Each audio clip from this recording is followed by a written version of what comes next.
ritiro che avete fatto e come insomma la squadra, se si è tra virgolette ritrovata come concentrazione, come li hai visti? Ma abbiamo lavorato bene, nel senso che abbiamo cercato di curare più che altro l'aspetto della concentrazione, dell'alimentazione, per recuperare più energie possibile. E purtroppo c'è stato questo grave infortunio di Caio, e questo è l'aspetto forse più negativo di questa settimana che abbiamo fatto di lavoro. Per il resto, come ha detto anche il direttore, la squadra non è che aveva bisogno di fare chissà che cosa, aveva bisogno di isolarsi un attimo, di recuperare energie mentali e di curare il più possibile l'aspetto dell'alimentazione. Però a livello di impegno fino adesso alla squadra non si può dire di più, insomma. Cennavi a Dicenco è insomma un infortunio che proprio non si voleva, perché comunque la stagione per lui è terminata e in attacco è emergenza. Sì, spiace soprattutto per il ragazzo, perché perdere un giocatore non fa mai piacere, anche perché è un infortunio abbastanza serio, quindi spiace a livello soprattutto personale e anche a livello di squadra. È chiaro che perdiamo un attaccante che in questo momento abbiamo qualche problema, però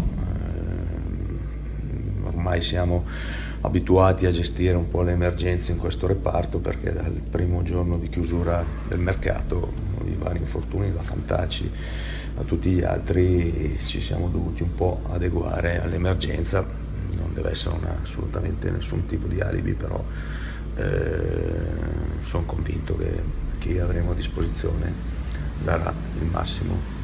Che significato dai alla gara di domani, visto che manca una settimana ai playoff, hai diversi assenti, hai qualche diffidato da valutare, però il risultato vi serve più di quello che dica la classifica probabilmente. Ma il risultato è importante, nel senso che anche a livello a livello mentale sicuramente ci può aiutare. È chiaro che dobbiamo fare valutazioni molto attente, i diffidati non mi sembra il caso, insomma, di rischiarli, visto che una munizione può capitare. È una gara importante, però l'obiettivo è sicuramente arrivare in una condizione ottimale la settimana successiva. Quindi che significato dai alla partita di domani?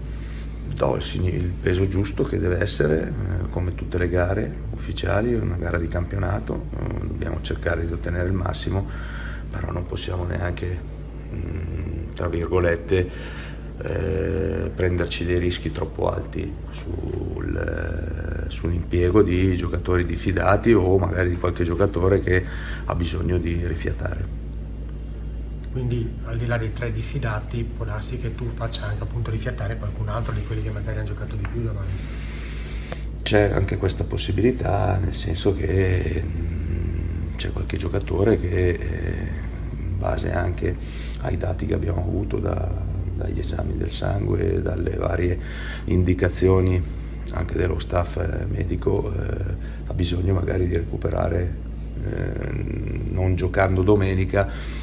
È normale che i tempi di recupero, visto che i carichi di lavoro arrivano mediamente per tutte le squadre fino a giovedì, ai 4 giorni, venerdì, sabato, domenica, lunedì, per ripristinare qualche carenza, e quindi dobbiamo valutare anche questo.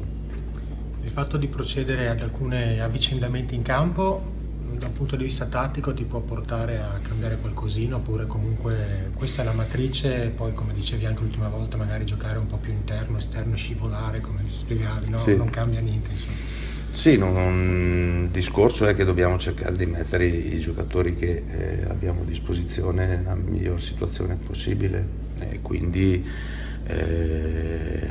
ripeto, giocare 3-5-2 o 4-4-2 è solo un discorso di atteggiamento, di come va a scivolare anche la linea difensiva. Però la cosa principale credo che sia, al di là di non poter fare stravolgimenti di che sia che tipo in qualsiasi situazione di gioco, l'importante sia mettere in situazione ideale chi magari ha giocato meno e ha bisogno di darci una mano in questa gara e per la gara successiva.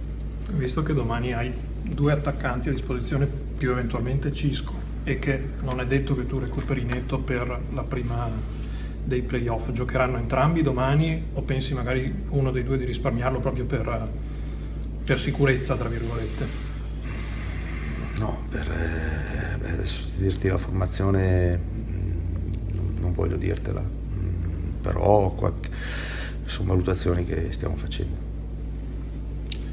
Il Lumezzane, insomma, diciamo che anche per Lumezzane a me la testa più che altro forse è il play-out, no? Perché alla fine molto difficilmente potranno cambiare il loro penultimo posto, quindi domani non so che tipo di partita ti aspetti, cioè sarà partita vera comunque a prescindere Sì, è partita vera che tutte e due le squadre cercheranno di vincere, non so, anche loro credo, come tutte le altre squadre faranno delle valutazioni sui diffidati, su chi magari ha qualche problema nel discorso di recupero. Credo che sia un qualche cosa che nell'ultima gara, visto che il piazzamento ormai per noi è quello, sia giusto farlo come lo faranno altre squadre.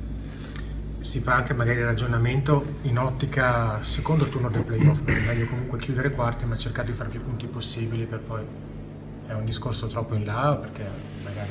Ma io preferisco ragionare alla settimana successiva, perché comunque nel calcio le situazioni cambiano tanto rapidamente.